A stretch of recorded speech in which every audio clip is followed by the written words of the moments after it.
Hello दोस्तों, तो कैसे हैं आप लोग। आप सभी का स्वागत है इस नई वीडियो में, जिसमें हम लोग बात करने जा रहे हैं लोक उद्यम समिति के बारे में।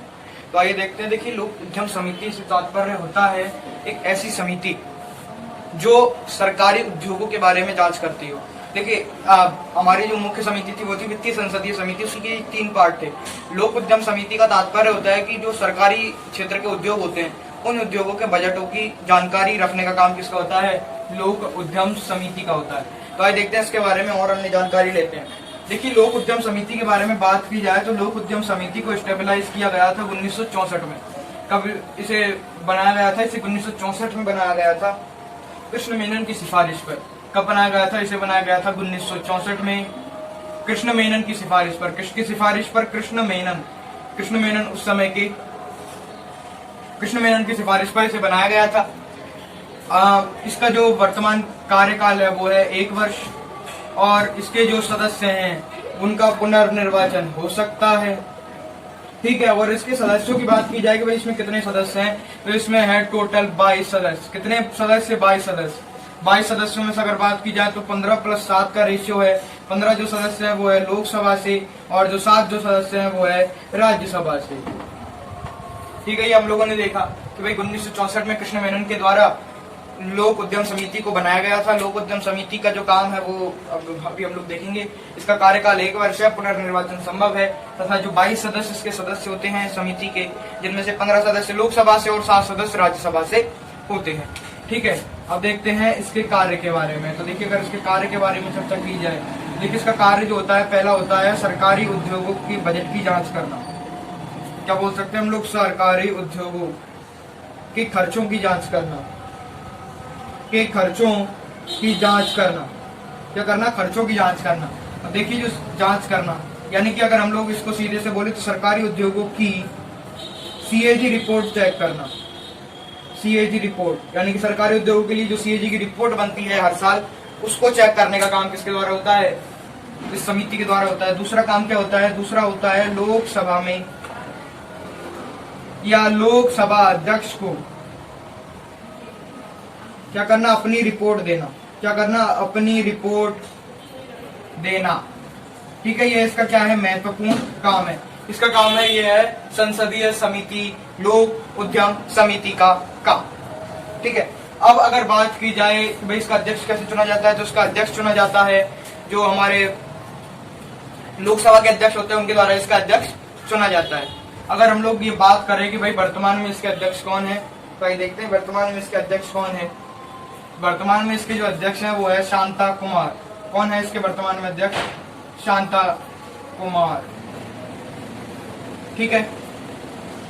अब आगे देखते हैं। देखिए, ये तो हमारी समिति हुई लोक उद्यम समिति। ये जो पार्ट थे, ये किसके पार्ट थे? लोक लेखा समिति, आकलन समिति और लोक उद्यम समिति। ये तीनों जो पार्ट थे ये थे किसके? वित्तीय संसदीय समिति के हिस्से थे। अब जो हमारी दूसरी समिति है, स्थायी समिति में हम लोग पढ़ रहे थे, उस दूसरी समिति का नाम क्या है? वह दूसरी समिति है विभागीय समिति। कौन सी समिति है? विभागीय समिति। अब अगर हम लोग देखें कि भाई विभागीय समिति का मतलब होता क्या है, देखिए हमारे भारत में कई प्रकार के विभाग है, जैसे गृह मंत्रालय है, गृह विभाग है, शिक्षा विभाग है। इसके अलावा और भी कई चीजों के लिए कई प्रकार के विभाग बने हुए हैं।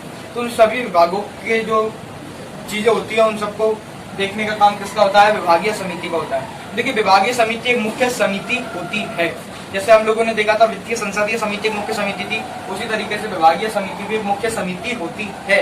इसके अंतर्गत कई सारी समितियां काम करती हैं जो कि अलग अलग विभागों के हिसाब से होती है। यानी कि ये एक ऐसे कह सकते हैं कि विभागों का बॉस है, और इसके अंतर्गत कई सारे विभागों के एम्प्लॉयज काम करते हैं जो अपने अपने विभागों की चीजों का ध्यान रखते हैं।